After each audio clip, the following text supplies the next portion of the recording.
What is going on, guys? Welcome back to the channel. Panthers Advice. Today, man, we got to talk about what Cam Newton said about Bryce Young. Is it hating? Is it critiquing? Is it just constructive criticism? Just trying to help out Bryce Young, man. Let's take a look at the video. I'll let you guys kind of decide for yourself, and then we'll break things down a little bit further after the video. Take a listen. This right here. Press pause. Try to step up in the pocket. Don't be a bad habit. That's a bad habit. That's a bad habit. It's true. It's definitely true. But in his defense, the coaching development, saying what the standard is, off your back foot, move forward. It helps with accuracy. It helps with so much. But through Bryce's mind, he doesn't trust that pocket. Yeah, So he's gonna keep backing up, and PTSD. it's traumatic in there. So there's a few things to break down the video. One, Cam Newton, 100% right. You don't want that to become a bad habit, right?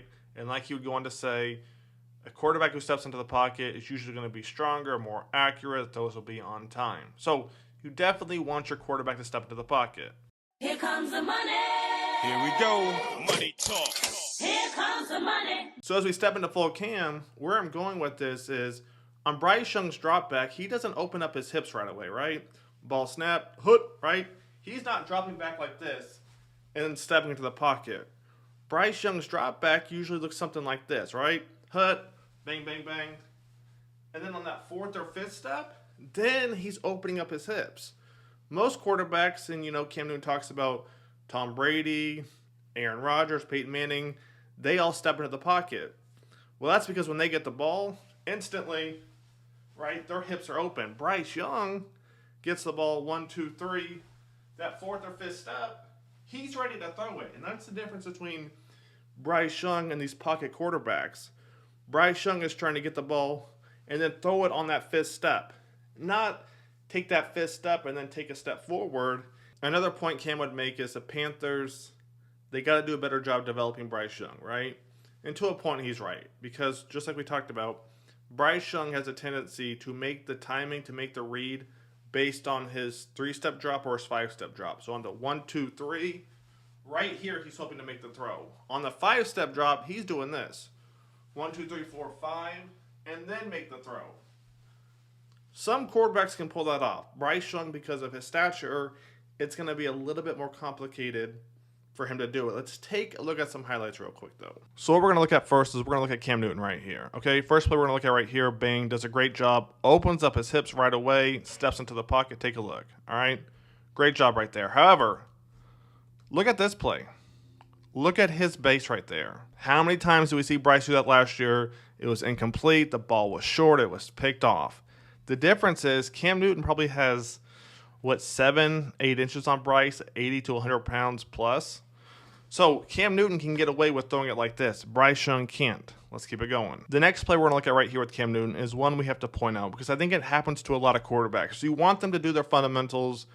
I get all that, okay? But take a look what happens right here. He's going to drop back. He's waiting.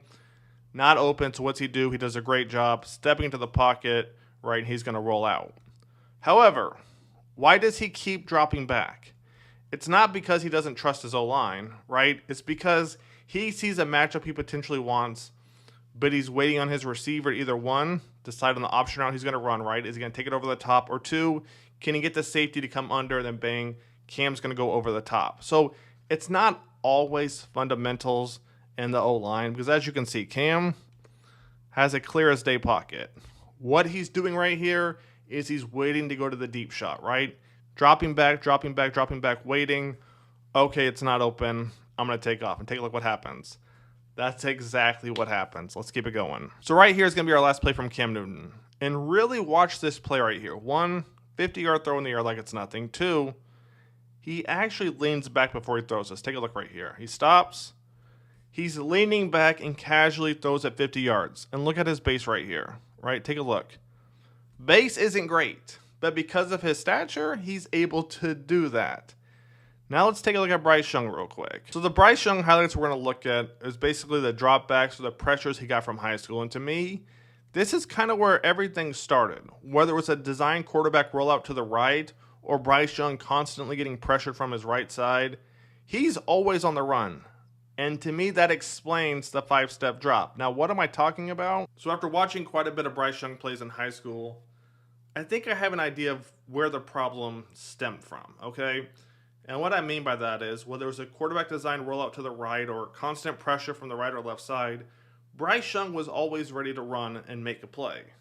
So you never saw him do this, right? Hike, open up the hips right away and drop back and climb into the pocket. To him, he was always getting pressured. So what happened was the ball was snapped, 1, 2, 3. He's ready to run left or right because he doesn't know if he's going to get pressured. So if there is pressure, he's ready to run to the left. Pressure from the left, he's ready to run to the right. So it seems like that's kind of where his problem stemmed from. It didn't get better at Bama, right? Because in Bama, he had guys that were running 4-4. They were open all day. And then you put him in the organization last year that had DJ, who was hurt, and LaVisca, and Ian Thomas, and Hayden Hurst for 5 games. Didn't get any better there, right? And then 3 or 4 different head coaches.